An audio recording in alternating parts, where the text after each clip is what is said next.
السلام علیکم، وطن نیوز کے ساتھ میں ہوں ذیشان علی۔ سب سے پہلے نظر ڈالتے ہیں اب تک کی ہیڈ لائنز پر۔ امریکی ڈرون حملے 14 افراد نکل گئے۔ قومی اسمبلی میں رواں پارلیمانی سال کا آخری اجلاس آج ہو رہا ہے۔ افغانستان میں بلا اشتعال فائرنگ کرنے والے فوجی کو سزائے موت ہو سکتی ہے۔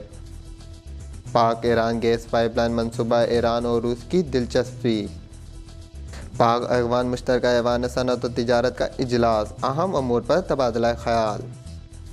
پاک ایران گیس پائپ لائن منصوبہ، چین پیچھے ہٹ گیا۔ ملک میں ریٹیل بزنس کو ٹیکس نیٹ میں لانے پر غور۔ اور اب خبروں کی تفصیل۔ پاکستان کے آزاد قبائلی علاقے وزیرستان کے جنوبی اور شمالی حصوں میں 2 امریکی ڈرون حملوں کے نتیجے میں 14 افراد ہلاک ہو گئے۔ گزشتہ روز ہونے والے پہلے حملے میں ڈرونز نے جنوبی وزیرستان کے علاقے برمن میں ایک گاڑی کو نشانہ بنایا اور 4 میزائل داغے، جس کے نتیجے میں 8 افراد ہلاک ہو گئے۔ جس کے بعد شمالی وزیرستان کے علاقے سراخوارا میں ایک گاڑی کو نشانہ بنایا گیا، جس کے نتیجے میں 7 افراد ہلاک ہوئے۔ ہلاک شدگان میں شورا مراقبہ کے رکن حافظ امیر حمزہ بھی شامل ہیں، جو عسکریت پسندوں اور مقامی افراد کے درمیان اختلافات دور کرنے کے لیے گزشتہ سال قائم کی گئی تھی۔ جبکہ دوسری جانب خفیہ اداروں کا موقف ہے کہ ہلاک شدگان شدت پسند اور دہشت گرد تھے، جن کی شناخت ہو گئی ہے۔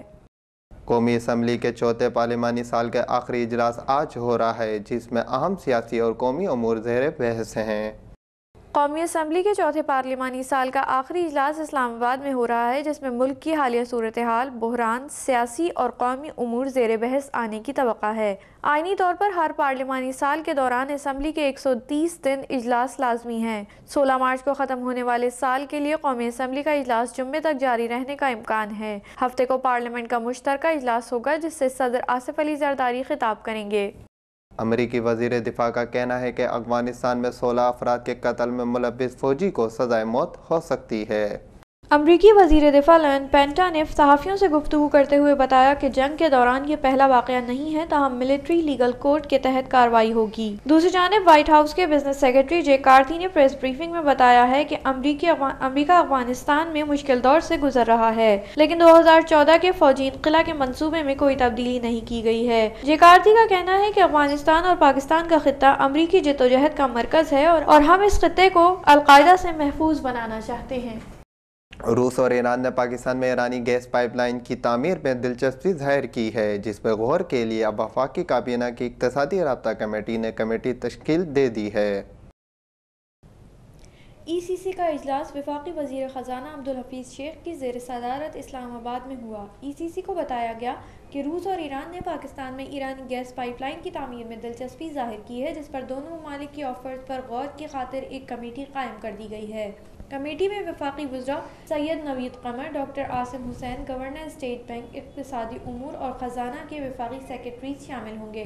کمیٹی کو 2 سے 3 روز میں کام مکمل کرنے کی ہدایت کی گئی ہے۔ ایران نے گیس پائپ لائن کے لیے ابتدائی طور پر $25 کروڑ کی پیشکش کی ہے۔ ساتھ ہی 12,80,000 ٹن گندم ایران کو برآمد کرنے کے لیے بھی کمیٹی قائم کر دی گئی ہے۔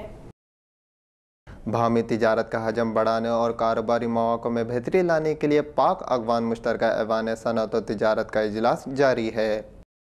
پاک افغان تجارت کے حجم میں اضافہ پاکستان کو وسط ایشیائی ممالک تک تجارت کی راہداری فراہم کر سکتا ہے۔ اس کے ساتھ ہی توانائی کے منصوبوں اور انفراسٹرکچر پر باہمی سرمایہ کاری وسیع آمدن اور منافع کا باعث بن سکتی ہے۔